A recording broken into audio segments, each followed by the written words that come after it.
Welcome to the ride with Wild Wayne Cartwright, an exciting thrill ride through the wonderful world of HBCU athletics. Before our trip begins, let's set a few ground rules. First, subscribe to this YouTube channel. Second, hit the like button. Third, please be sure to tell someone else about this show. Now that we've got these things out of the way, it's time for our journey to begin. Sit back, relax, and enjoy your ride.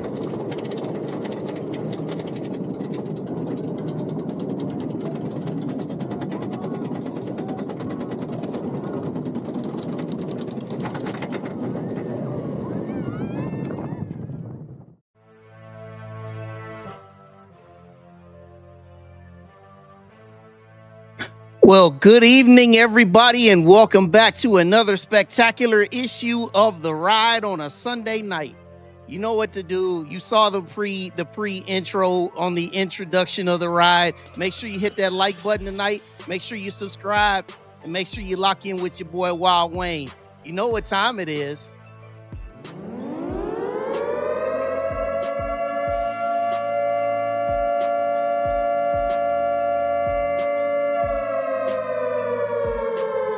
It is time to fire it up with the montage, and let's get right down to it, shall we? We start things in the Big South OVC, where Tennessee State, they took on those Lindenwood Lions, and the Lindenwood Lions were not friendly in Nashville. Led by their vaunted running game with Jared Rhodes with 113 yards and 2 TDs, and Steve Hall chipping in with another 100 on the ground and 2 TDs. Lindenwood takes out Tennessee State 35-13. In the effort, Tennessee State, they remain 0-5 in Big South OVC play. Byron McNair, he had 132 yards, 76 of it to Devin Slaughter, but Reggie Barlow still trying to get these guys on the board in Big South OVC play. Next week, they go to play the Skyhawks of UT Martin. And it was a long day up there in Greensboro, man. Towson Tigers, they get up 42-3 at halftime, outgaining the Aggies 528-259. Freshman Andrew Endorf, 18-24, 294 yards and 2 touchdowns. One of them to Jason Doss, 62-9. Towson Tigers take out the Aggies. The Aggies next week, they hit the road to play Stony Brook. And this one went wild down to the wire. I'll talk about this one in a bit. South Carolina State rushed out to a 31-10 halftime lead and 36-10 in the fourth quarter. They withstood a furious rally by the Morgan State Bears. But in the end, it was the South Carolina State Bulldogs staying unbeaten in MEAC play, led by Billy Atkins, 363 in the air, a touchdown. Tyler Smith, 110 on the ground and 2 TDs. 36-30 by the way of the Bulldogs. Next week, Howard comes to Orangeburg. Morgan State, Friday night, they welcome in the Delaware State Hornets. And in D.C., North Carolina Central got back in the winners column with a 35-14 victory there over the Bison. Walker Harris, 321, 4 touchdowns, 3 of them to Chauncey Spikes, 208 yards on 9 receptions. On the day, Howard was held to just 25 yards rushing. Too much Eagles all the time, 35-14. Next week, the Eagles, they host Norfolk State. Howard, they go to South Carolina State. And the game on Thursday night there in the Lincoln, Philadelphia. Delaware State, led by Amir Anderson, blocking a punt and recovering himself for a touchdown. They outlast a very game Norfolk State Spartans, 27-20. Caden Bennett, 16-18, 158 yards passing. James Jones, a big 76-yard touchdown run. That was the difference. As they stay unbeaten in MEAC play, Norfolk State 1-8 on the year, 0-2.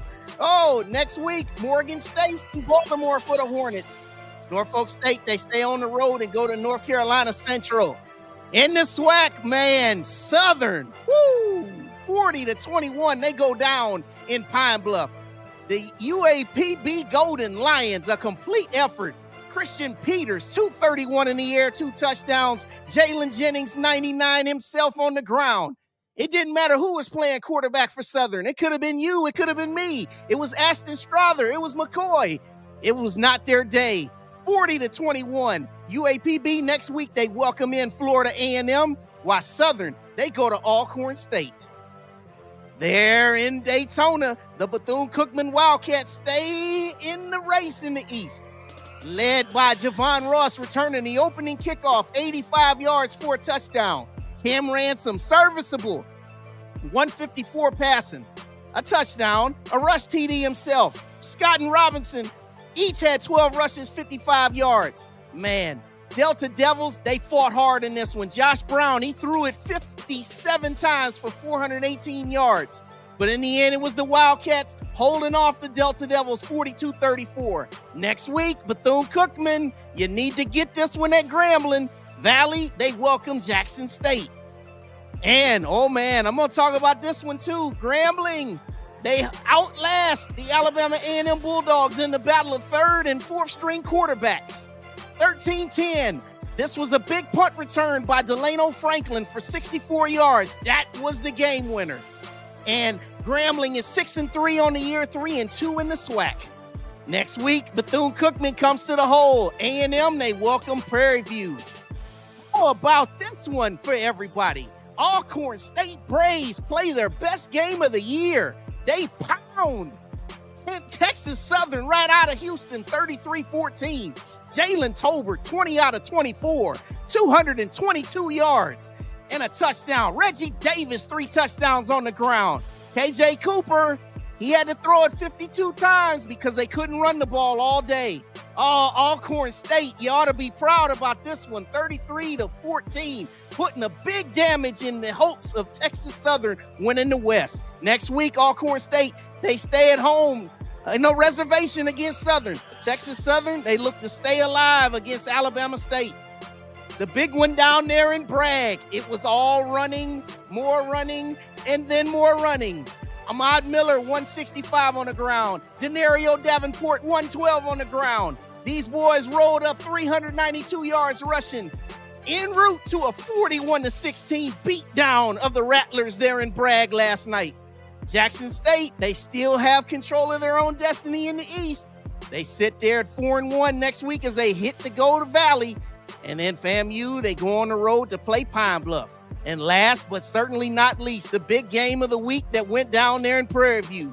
At least those that showed up to watch it, it was a good one. Alabama State, they lost Andrew Body early in this game. He had 2 rushing touchdowns before he went out. Holtzclaw, 21 rushes, 127 yards. DeAndre Morris, 2 interceptions. Cam Peters, he was game in this one, but he threw 4 interceptions. Their running game was well. In the end, it came down to a Diego Alfaro missed 53-yard field goal that was so close to going through in the final seconds. Alabama State gets out of there alive with a 31-28 win. And ladies and gentlemen, that is our montage for the evening. And what I want everybody to do, I want you to make sure that you hit the like button. And if you haven't subscribed, make sure you subscribe because we got a lot to talk about tonight, okay? A lot to talk about. And yeah, man, I'm so thrilled to do this with everybody again. So here we go, man. Let's get into the recap, man. All right, well, I'll start right here in the MEAC. All right, this game, I said it was wild. I said it was wacky. All right, South Carolina State, they came out this thing like gangbusters in that second quarter. They totally got out with their passing game. Billy Atkins last week, he threw for 428. This week, you saw he threw for 363. He was spreading that ball around to everybody. Morgan State, they had struggles on defense. And it took them a while to finally get things in order. Tyler Smith, you saw he was running which way. They had it all working through 3 quarters. It was 33-10 entering the fourth quarter, and they kicked a field goal early in the fourth quarter to go up 36-10. Okay. Then that's when things started to get crazy because Then Raymond Moore, the quarterback of Morgan State, he then started to come alive. All right. He hits Harris on a 14-yard touchdown. Then they force a punt. Moore then throws a touchdown of 25 yards to Kennerly. And that cuts the lead to 36-23 with 4 minutes to go. And then the Bears, they recovered an onside kick. And then Moore drove them back down, and he finished that drive with a 4-yard touchdown run. And then after that, they tried another onside kick, and then this time they had a legal touching, and South Carolina State was able to finish the deal with this 36-30 victory. But the thing that is so crazy about this thing, this is the second time that South Carolina State this year has had a very big lead in the game. If you may recall, much earlier in the season, they had, in the third week of the season, they had a big lead, 41-13 in the fourth quarter against Bethune-Cookman. And they let Bethune-Cookman get back in the game. This is something, if you're Chennis Berry, you have to be really concerned about by the way you guys are finishing games. All right. Last week, they had no problems against Norfolk State. But if they're looking to try to continue this run to try to be back-to-back champions in the MEAC, you have to play a complete 60 minutes. And they did not play a complete 60 minutes. And Morgan State, if they had just a little bit more time on that clock, might have been able to come and pull a stunning upset and would have thrown a lot of chaos into that MEAC race. But in the end, South Carolina State, they stay right there in position because you know what they have ahead of them. Next week, Howard is not going to be a slouch. It does not matter about what Howard has done. It's not going to be a slouch because in this last 3 weeks now of the regular season in the MEAC, it is a sprint and anybody can beat anybody. And so one thing that they got coming ahead, they got to go to play North Carolina Central, and then they also finish the year at Delaware State. Now, as I continue on through here in the MEAC, I talk about here now North Carolina Central. This game was all about North Carolina Central's ability to neutralize what the Bison do best, and that was run the ball. They held Howard to just 25 yards rushing on 32 total attempts in this game. And if you've seen Howard play all year like I have, you know that throwing the ball has been a struggle for them most of the time, right? And when they have been successful in winning, they've been able to run the football. They've run it with Reagan. They've run it with Travis Kearney. Early on in the season, they were running with Eaton James. And this day, they couldn't get anything going, and it completely stifled them. And also, Walker Harris had another solid game by his standards. 321 yards, 4 touchdowns. Now, Coach Oliver won't be happy with those 2 interceptions. But then again, Coach Oliver is never really happy with any turnovers, and most coaches aren't. But the star of this show was Chauncey Spikes.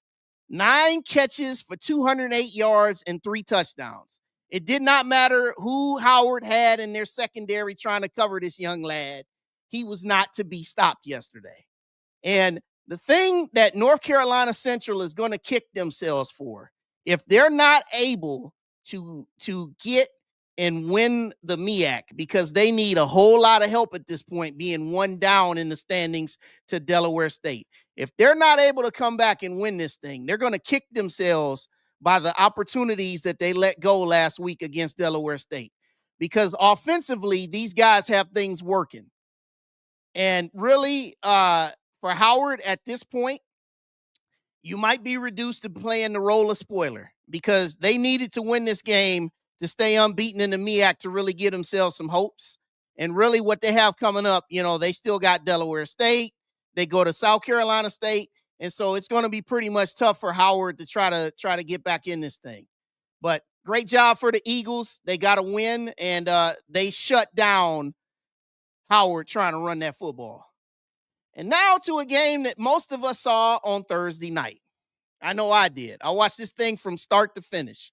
And yeah, I know a lot of people will say this was an ugly game. One thing you got to really remember, though, these teams played on a Thursday, okay? Everybody, even NFL players, when they play Thursday night football after playing on a short week, that there's some struggles. Okay. Delaware State, one of the things that everybody knew heading into this game, they knew about how great they were of a rushing team. They had averaged 316 yards a game heading into this game rushing. All right. Norfolk State, to their credit, they had a really, really good game plan on how to stop the run. And for the most part, they did it by holding them to just 201 yards. Now, I know you can say holding Delaware State to just 201 yards. When you're averaging 316 and you've had games when you've rushed for 400 and 600 yards in games earlier this season, holding them to 201 yards, that's a good accomplishment. But this game was about how Norfolk State let all of the great opportunities that Delaware State was trying to hand them slip. Delaware State was trying to hand these guys this game on a silver platter. They weren't executing in the pass game. They weren't finishing drives. And then just what happened was, you see, the MO of Norfolk State all year, penalties and turnovers. Otto Coons throws a bad interception in the red zone. Just like he said, quarterback threw a bad interception. Yeah, he did. It was right in the end zone. Also, the difference in this game, too, was Amir Anderson blocking the punt in the first half. He blocked it, and he also recovered it himself. And for a good while, until the fourth quarter, until late in the third quarter, I should say, that was the difference in the game. And then James Jones had a 76-yard touchdown run that really broke things open and kind of got things rolling for Delaware State. Otto Coons was really good in this game, man. He threw that ball at J.J. Evans, Dynamite, 124 yards and 2 touchdowns. Norfolk State, they have a lot of talent, man. But the problem that they've had all year, and this is something that they're going to have to look at in the offseason, because this season is done. They don't play good defense, and they turn the ball over, and they make too many self-inflicted mistakes. Now, if you're Delaware State, you did not play your best game, but you got the win. And with you getting this win, you stay right where you need to be in that MEAC race, because it's not going to be easy. And if you think Morgan State is going to welcome you to Baltimore easily, you got another thing coming. So Friday night, you better have your game in order, because Morgan State is hungry for a win. And if you're Norfolk State, you're just thinking about what can you do to finish this year on a good note. But 1-11 might be a distinct possibility for Norfolk State. And if you had 1-11 for Norfolk State this year and not Delaware State, I'll tap you on the back. All right, let's move to the SWAC, ladies and gentlemen. All right, I got to say a few things about Southern real quick. And, man, this game, listen, I really thought that Southern, after the way they played offensively last week, I was suckered. I thought that they would go to Pine Bluff and they would have a much better effort. And honestly, they've had bad games, but man, I almost want to say between this one and the game against Bethune-Cookman, that was pretty bad too, 45-14. But this one was right up there, man. This was bad. Like they could not run it. They struggled to throw it. Darren Morris, I give him credit. Darren Morris, he played so hard in this game. And if you didn't see the one-handed catch that he had for a touchdown, that was a great play. That'll go on his highlight reel for the year. But Christian Peters, the MO about UAPB is when Christian Peters plays a good game, they'll play a good game. When Christian Peters is bad, they're going to lose, and they usually lose by a wide margin. This was Christian Peters in a good way again. 231, 2 touchdowns. Jalen Jennings got everything in order with the run game, and Ellis Stewart was another one that was able to complement. If you're Fred McNair, honestly, for me, man, I'm thinking about where am I going next? And honestly, I know you're the interim head coach, man, but honestly, dude, I'd be talking to my agent. I'd be talking to my family. I'd be trying to get them plans together now. But before you do, you got an interesting trip next week that I'm looking forward to talking about. Because you see that game that's right there below where Southern goes next? Oh, yeah, that's right. They're going to the reservation. And yeah, if you've been hiding under a rock, you know that Mr. McNair used to coach those guys, and that tenure didn't necessarily end the right way. So yeah, it'll be really, really, really interesting to talk about that one next week. But for Golden Lions, man, I know we say a lot about Alonzo Hampton. I know you talk a lot about the way his style is. He's a rah-rah guy. He's an energy guy. He's a guy who can be a bit of a car salesman, who can sound a bit of like a preacher and things like that. But one thing you cannot question about Alonzo Hampton, you can't question his heart and his belief and his passion for this UAPB program. If he's not able to turn things and be able to stay another year, and I really hope he does, because honestly, I know the record is not what it looks like, but if you really knew the circumstances of what he had to deal with that program, being 4-5 right now, that deserves a lot of praise. So, hey, for you, Mr. Hampton, salute and a tip of the cap for getting that win. And you got a winnable game next week with FAMU coming in. All right, Bethune-Cookman, man. All right, listen. Bethune-Cookman right now, this is just right now. This is about you just need to do what you got to do to get to Jackson on the 15th with just one SWAC loss. This game right here, they darted out quick. Javon Ross, he took the opening kickoff, 85 yards for a touchdown. They had 3-score leads twice in this game. And each time the Delta Devils came swinging and fighting and swinging and fighting. And Josh Brown kept throwing the ball. You saw he threw the ball 57 times for 418 yards. Cam Ransom, for all of the things that we've said about Bethune-Cookman's offense, all right, these last 2 weeks against Pine Bluff and now against Valley, you've seen their offense be a little bit more refined, and their offense has not been as explosive. Okay. Yeah. Javon Ross on the kickoff return, that was explosive, but what they've had to do, they've had to find ways to just kind of run the ball. They haven't really been throwing it for a whole lot of yardage. Okay. That's something, if you're a Bethune-Cookman fan, that you got to keep your eye on. Now, next week, when they go play Grambling, they might be able to get away with that, because when I get ready to talk about the Grambling game here in a few, about their situation, they might be able to get out of there with the way that they've been playing. But I can guarantee you this 100-fold. For all of the Jackson State fans and all of the SWAC knowledgeable fans that are watching this stream right now, you know that you're going to need to throw that ball, and you're going to have to outscore if you're going to try to pull an upset in 2 weeks against Jackson State. But for this game, they did what they needed to do. They outlasted their opponent. Now, I got to also say this too about Bethune-Cookman. And I've had some people say to me, Wild Wayne, Bethune-Cookman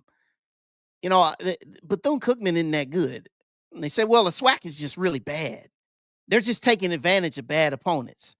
And something, I will say this about Bethune-Cookman, man. Sometimes, man, you just need to take advantage of what's in front of you. You can only play the teams that are on your schedule. So for all that we said about Bethune-Cookman coming into the season, everybody, including me, we thought that this would be the swan song for Raymond Woody. We thought that they would struggle, because last year they were 3-9. Previous year they were 2-10. We thought that this was it for him. Okay. I'll just give credit where credit is due. I don't care where the hell you got it. You're 5-4, man. And if you would have said, okay, Bethune-Cookman, you're playing important games in November, you'd sign up for that stuff every single time. So while you're here, you got to do something with it. All right. So we'll see. Their story will be told. They still got this big one next week against Grambling for that game against Jackson State to matter as much. All right. Now, as the part of Valley, I'm gonna close this game by saying this. You guys know me. You hear me say this all the time. I love Terrell Buckley, man. I love his passion. I love his energy. I love his dedication. One thing that guy has not stopped doing, he has not stopped caring. He has not stopped trying. Yes, we know the limitations they have with budgets, staff, players. We know all that. But one thing you know is they're never gonna come out and not give their best effort, man. So yesterday they pushed and they pushed. So salute again. All right, now here's where we go here now, and here's the crowd participation part of the show. All right, here's the crowd participation part of the show.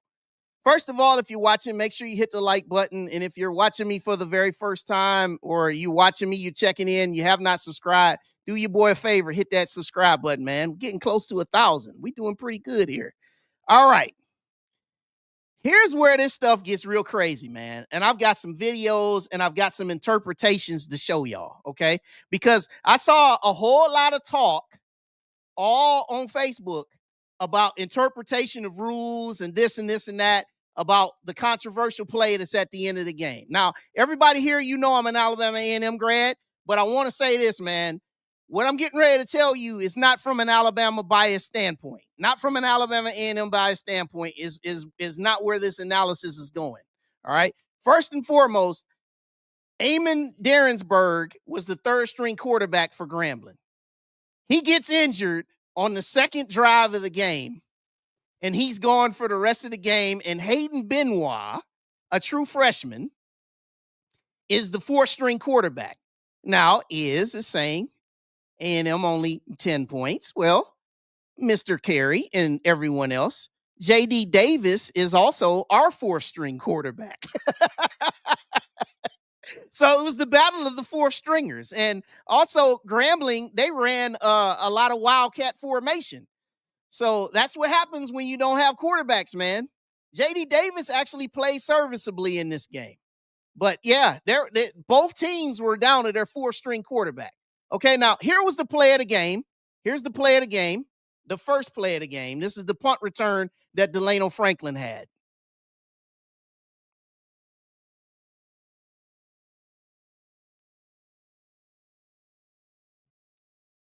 Franklin on the return.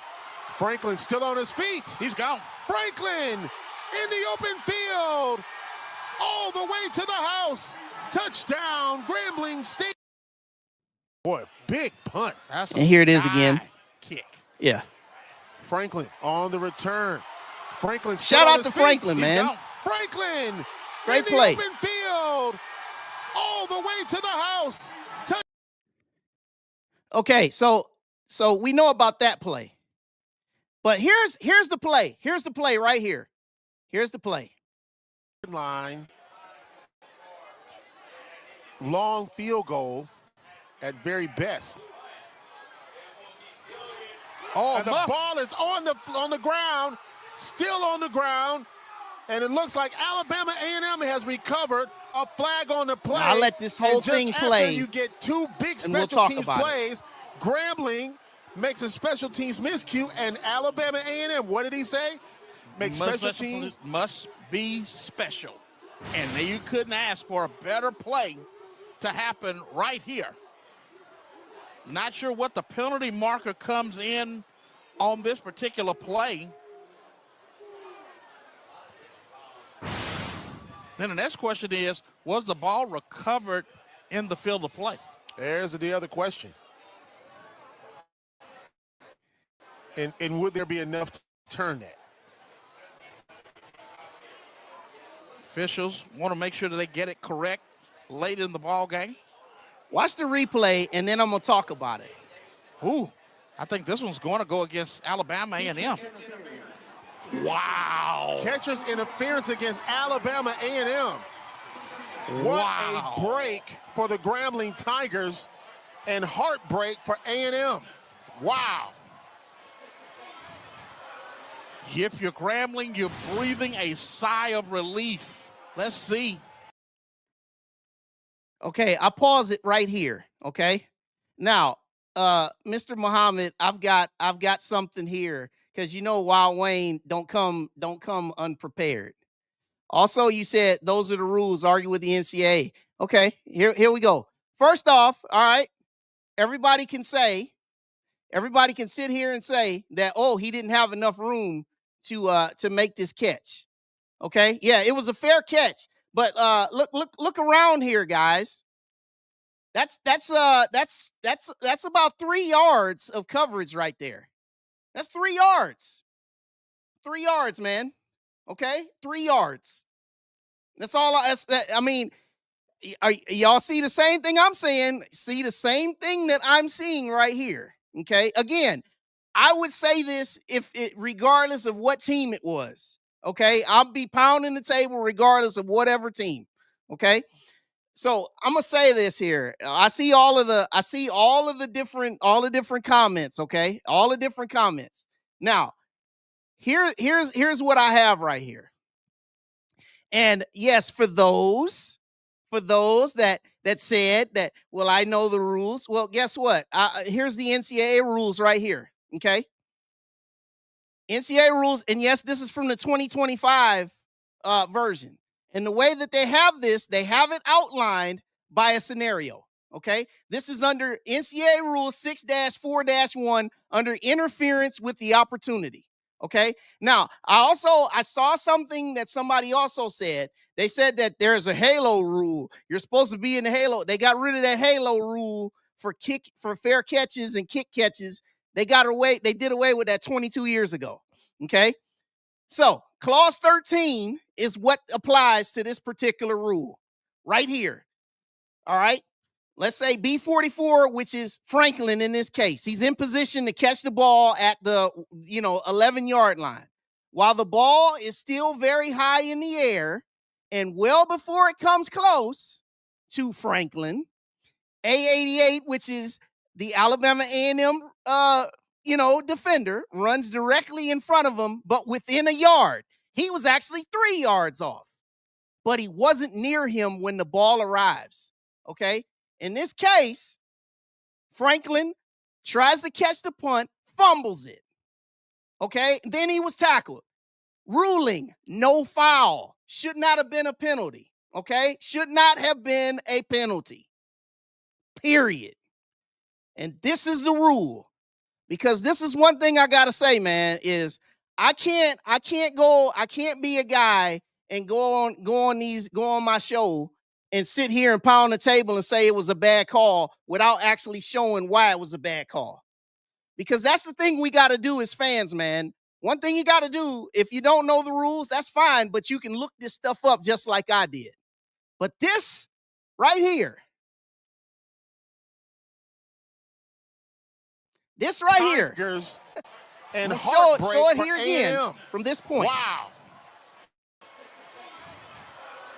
If you're Grambling, you're breathing a sigh of relief. Let's see. Boom. I stop it here again. Period. According to the rule, SWAC refs screwed this up. And listen, I know a lot of people will say, well, they get a lot of calls in Grambling. Listen, man, SWAC refs are bad even when they play in Vegas. Okay? They've been bad even when they play in Vegas. I'm not going to say that they cheated for Grambling like they always do. I don't want to do that because that's not fair. And then, John, you say, well, was it not reviewable? This is not a reviewable call. It's not a reviewable play. This is a judgment call made by the officials on the field, not a reviewable play. But again, and Mr. Muhammad, he is absolutely 100% right, because you never leave the game in the hands of the ref. And this is my famous last words.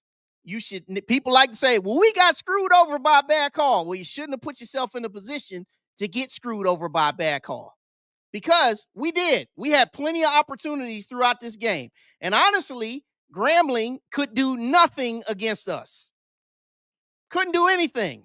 They had 2 field goals when they were barely able to move the ball. And then Delano Franklin, to his credit, he returns the punt for us. And that's that. But man, we would have had the ball on the 11-yard line, because what would have happened is they would have taken the ball and put it right back because you can't advance a fumble on a punt. Okay, at least the defending team can. So we would have had the ball on the 11-yard line, and at this point of the game, it was 3 minutes to go, and we would have had a chance to punch it in. But it sucks.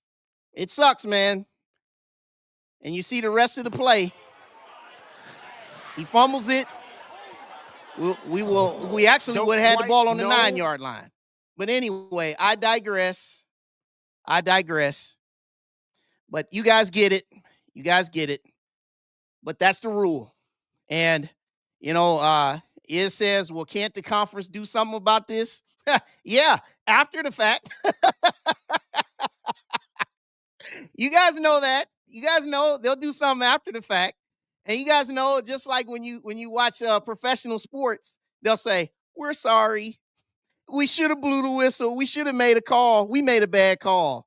And what they'll do, they'll reprimand the person that made the call. But, at the end of the day, it is what it is.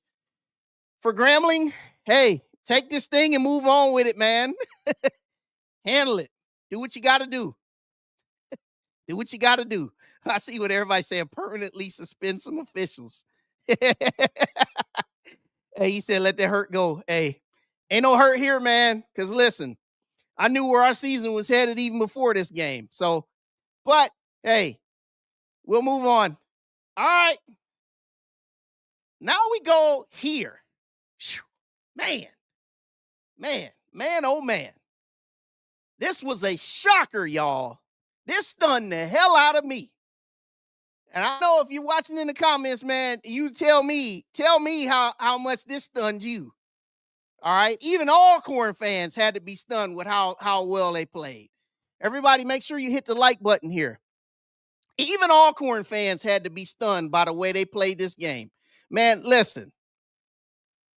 They stopped Texas Southern. They held them to 42 yards rushing. That is crazy.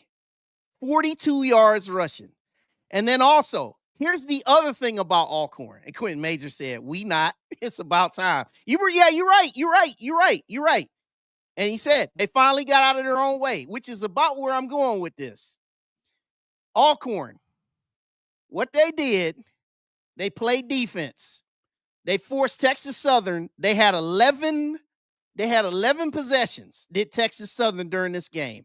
They punted on 7 of them. And another one, they threw an interception. Okay? They punted 7 out of 11 drives that Texas Southern did. And also, here's how efficient Alcorn was. No turnovers. They only had 3 penalties for 25 yards. And Jalen Tolbert, look at that number. 20 out of 24. 222, man. Yeah. 222 yards passing by Jalen Tolbert. Yeah, 20 out of 24. He was efficient, man. I know some people might not have watched this. It was on HBCU Go. I actually rewatched a good chunk of this morning. Reggie Davis, man, 3 touchdowns on the ground. They bottled up Sewell, who was their leading rusher, but Davis picked up the slack. Now, if you're Texas Southern in this stance, man, you missed a golden opportunity, Tigers. Because going into this thing, and of course, I'll get to the scenarios here towards the back end of the show. Texas Southern, you had a golden opportunity because you needed to win out and you needed 2 losses by Prairie View. You got one yesterday. And then you picked an inopportune time coming off of a bye week to have a game like this. But this right here, this was more about Alcorn State, about how efficient they were, man. They were very, very efficient. I got to give it to said Thomas, man. Listen, he gets a whole lot of flack from everybody, and some of it could be warranted. But this guy, hey, the way they played yesterday, man, shout out to Alcorn, man. This is a hell of a job. They were so efficient. Like I said, 3 penalties for 25 yards and no turnovers. And they held Texas Southern to 42 yards on the ground. Great job. So if you're Alcorn, what they need to do, they just, build from this, man. You get Southern in your house next week, build from this, try to finish strong, And if you're Texas Southern, this was probably the nail in the coffin for you now, because you really blew one yesterday. And yeah, this game was in Houston, man. And also there was really nobody at this game either. It was pretty quiet. So I see who said something about Chris Dishman. He said, wow, Wayne Cartwright, not only will Dishman be late, but will he be a no-show? Man, Dishman, look, bruh, I might not even ask this man a question tomorrow, man. Because for real, if I ask him a question, I'm not going to get an answer anyway. We played the game. We did not do what we needed to do. That falls on me as the head coach. We're moving on to Alabama State.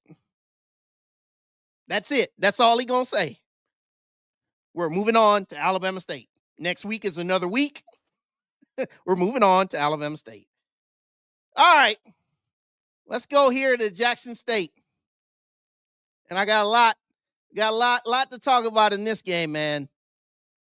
So first off, man, looked like it was a cool atmosphere down there in Tallahassee. Looked really, really good.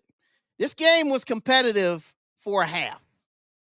And what was so telling about this game, one of the things that I knew going into this thing, I knew that Jared Lockhart, with his first start on the road as a true freshman, I had an idea that they would simplify the game plan for him. And they did. He only threw the ball 10 times, but with him throwing the ball 10 times, he was never pressured. If you watch this game, the whole thing, he was never under pressure. FAMU had 0 pass rush all night.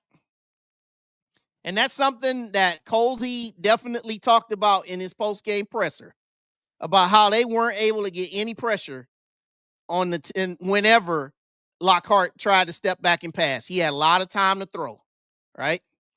And yeah, that also says a lot to how well Manny Ramirez had that offensive line playing. But that game plan that they drew up on offense, it was pristine, man. Now, it didn't start very, very well. Obviously, you took the ball all the way down inside the 5-yard line and fumbled. But from there, I kind of knew what I was looking at when I saw that first drive. When they took the ball all the way down the field and fumbled, I said, oh, yeah. I said they're going to be able to move the ball on these boys pretty much whenever they want to. Now, it took a little while for them to get everything in order. This really, really what it boils itself down to. This was Jackson State's ability to run the ball versus FAMU's inability to run it. But FAMU, they had struggled to run the ball all year except for last week against Southern when Jamal Haley had 157 and 3 touchdowns. So they had struggled to run the ball all year. 392 yards rushing. That was above Jackson State's average for the year, which was 356 coming in, which they were number 2 in FCS in rushing going in. They forced FAMU. This was really about FAMU not being able to run the ball, and also they couldn't get anything going. They punted on their first 5 drives. And most of those first 5 drives, it was 3rd and long every single time, right? They managed to stay in the game because of that turnover that they had, and they forced Jackson State to punt 3 times, right after it was 3-0, okay? The backbreaker in this game, what really opened the floodgates, was when Ahmad Miller had that 64-yard run late in the first half. When he got loose on that 64-yard run, that's what opened the floodgates. They scored a touchdown to go up 10-3, and then it was on from there. 42-yarder to Rembert. Davenport a touchdown, 24-3, lights out. It was all over with from there. And really just a big, big shout out to Jackson State, because a lot of things when you think about like the psyche of certain teams when they lose a game that they were expected to win, and also when they lose their leader, there are a lot of teams that generally, struggle mentally. They might go in a funk, but you saw none of that in this game. Jackson State came out with a focus. Now, one thing I will say about Jackson State, and Jackson State fans here in the comments, you will equally agree with me. You got to cut out them undisciplined penalties, man. You guys had some unsportsmanlike conducts. You got to cut that stuff out. That's the only thing that I got negative to say about the way Jackson State played in this game. Cut out those penalties. Because some of those penalties, man, I'm telling you, it's just so undisciplined to hit a guy after a play. Towns Blue landed on a guy after a play. It's like, come on, man. You got to be we instead of me. That is something that they got to get a hold of. But other than that, man, they completely killed this team last night. They tore them boys up. That second half wore them out. RJ Johnson, this was back to the RJ Johnson that we saw pre the Alcorn game. He was throwing the ball, a lot of incompletions, and I said they couldn't run the ball. So they were outgained 496 to 202. And if you're Colsey, this was it, man, because this was the last chance that they really had to try to make something in this race. And now it is done. They're pretty much finishing the string. So for Jackson State, bottom line is this, man. You just keep on winning. You know, you develop some more confidence in Jared Lockhart, and you do the things you need to do, and you guys will be just fine. Next week, you go to Valley. That's another game where you have a chance to work on some things. Valley's going to definitely play hard, but you should win that game very, very easily. All right? But for tonight or last night, great job by the Tigers because they went on the road and they took all the doubt that anybody might have had. They took that away early in that second half.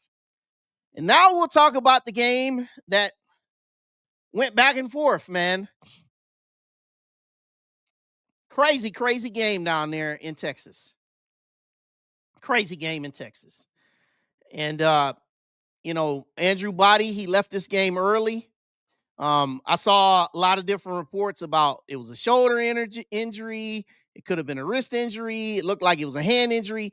Anyway, there was no word that was really given about his injury. Okay. Eddie Robb, he was asked about it. He said, well, we're trying to see. Hopefully we get him back this season.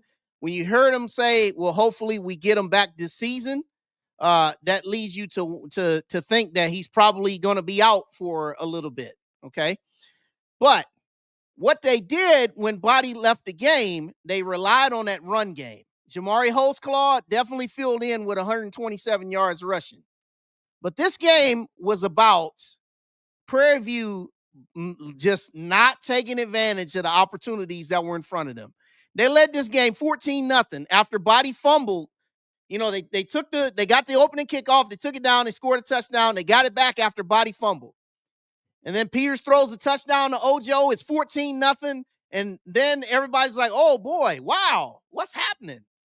They led this game 21-7. And then after 21-7, that's when everything totally changed. After they were up 21-7, after their first 3 drives, this was what the next 6 drives that Prairie View had. Punt, interception, interception, interception, punt, interception. And that led you from going up 21-7 to going down 31-21, right? And the thing that's so crazy about this is that this was so unlike Prairie View. And if those of you watched what I said during my show on Wednesday with my keys, I said Prairie View was top 10 in FCS in turnover differential. They had only turned the ball over 6 times all season. 6 times. This game, they turned it over 4 times. Now, 2 of those interceptions were tip balls. One was on a screen pass that Coach Jackson said, we can't be throwing a pass like that. The other one was on a tremendous play made by a linebacker. The other one, DeAndre Morris, right place, right time, playing good defense. That was the difference in this game, man. Cam Peters, 3 touchdowns in the air. He ran for 106. Chase Bingman, 118 on the ground. They did the things they needed to do. But when you turn that ball over, it's the ultimate equalizer. And even in the end, Diego Alfaro, that 53-yarder, man, I thought it was good for a while. And then it slid off to the left. He had the leg. But now if you're Prairie View, you got to regroup. Because with Texas Southern losing, you still have your 2-game advantage in the SWAC West. But what you did lose, you lost. Where I'm going to now is our title game implications and our tiebreakers. All right. So everybody, make sure you hit the like button. Everybody like the stream. I love all the comments, love all the energy. So here's where we're going now. I'm going to update everybody. And listen, I appreciate everybody for tagging me and, want me to enter conversations to help explain some of this stuff. Listen, I do all my talking right here. I show this right here. So I say it one time so people can see it. If you got questions in the chat about this, I'm definitely going to answer it. But listen, everything I'm showing you guys, just as a precursor, again, this is just the easiest ways. Yeah, there's a lot of tiebreakers and a lot of different stuff, but listen, we're not there yet because we're just at November 2nd. But here's what the title game would be if the season ended today. So last week, it was flipped. Now we flip it again, okay? Prairie View would be on the road at Jackson, and Jackson State would be the host team because they're ranked 20th in the FCS, okay? The easiest way that Jackson State would host if they won the East, simple, win out. You win out, you'll be there. You'll be the host team, okay? Win out, you'll host the SWAC championship game. Prairie View, easiest way that they could, if they won the West, they need to win out and they need Jackson State to lose one more time. Because then that would mean Prairie View would be 7-1 and Jackson State would be 6-2. And it goes, and the team that hosts is the one that has the highest, has the better record. Okay. And I have that right here before you right now. This is the SWAC championship host tiebreaker policy. Okay. Now I want to say this just to tell folks again. I also saw somebody say earlier in the week that the host rotates between East and West. That is not true. It's never been like that, never will be like that. It is at the better record only, okay? That's who hosts, okay? So you see what it is. This is the list of what it would take to break the ties, okay? Number one, they don't play each other during the regular season in a crossover, okay? So you can forget number one. Number two, overall conference record. They have the same record in number two and the same record versus divisional opponents. They got that. Okay. Got that. Because Grambling beat Jackson State, but Grambling is in the West. Jackson State has won all their games in the East. They're undefeated against East opponents. Likewise, Prairie View, they lost to Alabama State. Alabama State is a crossover game in the East. They've beaten all the teams that they've played in the West. So number three, they're the same. So that brings you to number four, which I highlighted. And in this case, right now, this is what decides the tiebreaker. Okay. Now let's move forward. Here's what the West is now. All right. This one took a big turn because Texas Southern lost yesterday. Prairie View can win the West next week with a win and a Texas Southern loss at Alabama State. So if they win at Alabama A&M and Texas Southern loses at Alabama State, the West is over.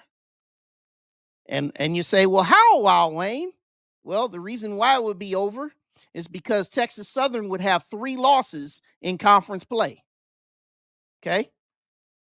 The winning next week at Alabama A&M would be Prairie View's 5th conference win, which means the worst that Prairie View could do is 5-3, and the best that Texas Southern could do would be able to do is 5-3 if they lost next week. And with Prairie View owning the tiebreaker, there it is. So Prairie View, if they win next week and Texas Southern loses, they win the West. Another way they could do it is if they win their next 2 games, okay, and Texas Southern also wins its next 2, then the race would end on the 22nd, okay? But it could all end next week with a win and a Texas Southern loss. Texas Southern and Grambling, you're pretty much in dire straits now, okay? Texas Southern, you got to win your last 3 and you need 2 Prairie View losses, right? It's just simple as that. Okay. Grambling, yeah, you still have a pulse after yesterday, but you need to win your final 3 games. You need Prairie View to lose twice because remember, you lost to them. You don't have the tiebreaker on them, and you need another Texas Southern loss because Texas Southern beat you also. Okay. So that's where we're at in the West. Now we go to the East. All right. In the East, Jackson State. I saw an article out there that said that Alabama State controls its own destiny. That is not true. Okay. Just want to dispel that right now. Jackson State controls its own destiny. Why? Because they hold the tiebreaker from head to head on Alabama State. And even though they have not played Bethune-Cookman yet, they still have the inside track of controlling its own destiny. If they win out, they'll get there. Okay. So the way they do it, you can win your next 3 games, or there could be a combination of losses. But right now, this is the easiest way to explain it. You win your next 3 games. Doesn't matter if Alabama State wins out. Okay. You would beat Bethune-Cookman in the process, and you get them out of the way. Okay. Alabama State, it's as simple as this. You need to win your last 3, and you need another Jackson State loss. You got helped by Jackson State losing last week, but now you need another one. And then, if you're Bethune-Cookman, you need to win your final 3 games, and you need Alabama State to lose once. Why? Because Bethune-Cookman lost to Alabama State head-to-head. Okay? So, there are a lot of other complicated ways to win the division, but we're not there yet. So, I'm not here to talk about point differential, 3-way ties, all that. I'm not here to talk about that yet because it's too early. Still too early. Okay? We'll see how things progress this week in the games, because if certain things happen in the games this week, then I'll be able to kind of better, throw some of these doomsday scenarios in here. But right now, there's no need to get any doomsday scenarios. Let's just keep it simple, ladies and gentlemen. Period. Very, very simple. Okay? So, those are the scenarios as you currently have them. Jackson State controls its destiny, and Prairie View controls its destiny in the West. Okay? So, that's where we're at. Now, here's the current standings. You got Jackson State, Alabama State, Bethune-Cookman all sitting there at 4-1. But again, Jackson State, they control this thing still. Okay? FAMU, by losing last night, man, you're playing out the string. You're playing out the string now. All right? And then you switch over here to the West. You got Prairie View sitting there at 4-1. And, man, Texas Southern, you kicking yourself today because you let one slip, man. You let one slip. Now you're 3-2 in the league, and you're looking up. And Grambling, they're still there with a little bit of a pulse, too. And everybody else, hey, enjoy the rest of the season. And now we switch over here. Here's the MEAC standings. MEAC, you got Delaware State and South Carolina State sitting there in pole position at 2-0 records. They play the regular season finale in Dover, Delaware, but still a lot of football left in the MEAC conference, okay? You still see North Carolina Central. They still have a pulse, even though they're down 1 in the standings to Delaware State. So they're going to need some help. But they're definitely going to have a chance because they play South Carolina State on their terms, and they already beat Howard. So, yeah, still got a lot of football left to go in that MEAC conference. All right.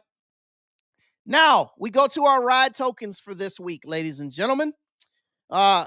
So here we go. Offensive ride token 1. I'm going to give it to Mr. Ahmad Miller and Denario Davenport. They'll share the first one. They both had 277 combined rush yards and a touchdown each. Okay. So these guys, they definitely, they got it done, man. Great job to them. 165 rushing by Miller and another 112 by Davenport. So that made up their 277. So they share the first ride token this week. My second ride token this week goes to Mr. Chauncey Spikes of North Carolina Central. 9 receptions, 208 yards, and 3 touchdowns in a victory over Howard. And shout out to you, Mr. Spikes. That's a phenomenal game, man. Anytime you get over 200, listen, 3 touchdowns is awesome. When you get 203 touchdowns, man, that's great. My defensive token this week goes to DeAndre Morris of Alabama State. He had 3 tackles, and he also had 2 of those 4 interceptions. So, Mr. Morris, You made a big difference in your team's win, man. Great job. You get the defensive ride token this week. And special teams token, even though we know what happened at the end, but what he did before that, he helped his team win the game-winning 64-yard punt return for a touchdown. The special teams token goes to Mr. Delano Franklin of Grambling. So those are my ride tokens for week 10, man. Crazy. Week 10. So yeah, great job to all. And I'm pretty sure everybody agrees with these. These are great ride tokens for this week. All right, last but not least tonight, everybody, we got the schedule for week number 11. Man, can you believe it? Week number 11 already, man. Where'd the time go? Next week, November 8th. All right, this is what we got, man. You got the Fred McNair Bowl in Lorman. Fred McNair comes back with Southern, 4 p.m. Eastern, 3 p.m. Central on ESPN Plus as Southern goes to take on Alcorn. The HBCU Go game of the week, you've got FAMU going on the road to take on the UAPB Golden Lions coming off a win yesterday. On SWAC TV in Itabena should be a great crowd down there in Rice-Totten Stadium. Jackson State comes to town to take on the Delta Devils. That's on SWAC TV. A huge game for Bethune-Cookman and Grambling, really. This is really Grambling. You just got to win out. But this is a huge game for Bethune-Cookman as they head down there to the hole to take on Grambling. And we'll see who's going to be playing quarterback for Grambling this week. Because remember, I just said they were down to their fourth guy, Benoit. So we'll see how it works. That's on SWAC TV. Here we go. Last call here for Texas Southern. They take their talents on the road to Montgomery to face those Hornets. And looks like it's going to be Tashawn Smoot at quarterback for the Hornets in that home game there in Montgomery. It seems like it's been a minute since they've been at home, too. All right, that'll be on SWAC TV. And then another interesting one. This is the first time that Prairie View is playing Alabama A&M since, you ready for this? 2016. First time that Prairie View and Alabama A&M are getting together since 2016. And that'll be on SWAC TV in Huntsville. All right. And then we've got our MEAC schedule. All right. They get started a little bit early this week. You got Delaware State. Watch out now. They go to Morgan State there in Baltimore. That'll be Friday night on ESPNU. So Tiffany Green and Jay Skywalker, they'll be calling that one there in Hughes Stadium there in Baltimore. All right. Then you've got going down in Orangeburg. You've got Howard going to take on South Carolina State. That'll be on ESPN Plus. Also on ESPN Plus, you have Norfolk State going up there to Durham to take on those North Carolina Central Eagles. Good luck, Vic. Then you've got Big South OVC play. You've got Tennessee State going up the road a little bit to go take on the UT Martin Skyhawks. And then CAA play, you've got A&T fresh off of that, 62-9 beating yesterday. They go to take on the Sea Wolves of Stony Brook. That'll be on Flow College Sports. And then also you got the Maine Black Bears hitting the road to go play Hampton. They had a bye week yesterday. So they were off, and they're going to welcome the Black Bears to Hampton on Flow College Sports. So that's the schedule that we have for you in a loaded week number 11. And I'll go back here to our SWAC games here. So you see we've got another week where we've got all 12 teams in action. You got it, man. Got it all working. So tonight, I have shared with you my ride tokens. I've shared with you my exhaustive nature. I've also shared with you the scenarios. And you missed the montage. I had the montage earlier. You can go back and watch it watch it back. But listen, I want everybody to make sure that you hit the like button. Make sure you subscribe. Make sure you share my show, man, with folks. I love the fact that there's so many people watching this show, man. This is awesome. I appreciate everybody for coming out tonight, showing a brother some love as always. And listen, I'm gonna say this too before I sign off. Let me say this too. I know everybody loves to argue. You like go back and forth. Hey man, remember, make sure you keep it classy, man. Don't go personal on each other. It's not worth all that. And listen, I know a lot of people like give grief about crowds and attendance and all that different stuff, man. That's not my lane. I ain't really in for that kind of stuff, but hey, let's just keep it classy, man.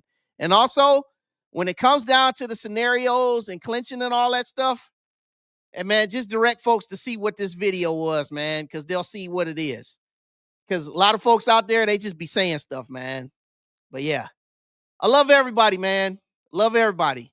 Good luck to everybody's teams this week. I will be on the SWAC coaches, MEAC coaches call first, and then I'll be on the SWAC coaches call tomorrow morning. So yeah, definitely be asking some questions. There'll be some very happy coaches. There'll be some very angry coaches. And there'll be some that just really just say, man, can you just get my 10 minutes the hell over with so I can go on with the rest of my day? But such is life. I'll be back Wednesday night working on a special guest. We'll see how it works. But Wednesday night, we'll be back to preview week number 11, a very busy week number 11. And yeah, I appreciate that, man. 10 minutes with Wild Wayne. Hey, I put a couple 10-minute videos out there too. I did one about the SWAC, tiebreaker scenarios. I also did one about how they do scheduling, because there's still some folks that's out there that still think a West game against an East team don't count in the standings and vice versa, which is crazy because it's been like this since 1999. And also, I made a video also as well that was notated towards this era of firing coaches. Now, you guys know this is great for me to say this too before I sign off. You guys know everybody wants to fire coaches. Everybody wants to get rid of guys because we're not winning. You're not doing all this. Listen, you saw Hugh Freeze of Auburn got fired today. Mike Locksley of Maryland got fired today. Which was even crazy was they was doing a study to try to look at the buyout for Tennessee's head coach, which is ridiculous. So listen, man, everybody wants to fire a coach. But in that last 10 minutes that I did, I talk a little bit about that. So make sure you go ahead and hit up those videos and make sure you guys hit the like button, man. So we out here working, bro. We working. We trying to make great quality content for the culture. So Wild Wayne, I love y'all. Thanks for taking a ride with me tonight. And I'll see you back here Wednesday. Tell somebody else about this show, man. Share it, share it, share it. Peace. And everybody, good night. Love you. Thank you for joining us on the ride with Wild Wayne Cartwright. As you exit the ride, make sure you subscribe to this YouTube channel, hit the like button, and catch up on all of our prior episodes. Until next time, God bless.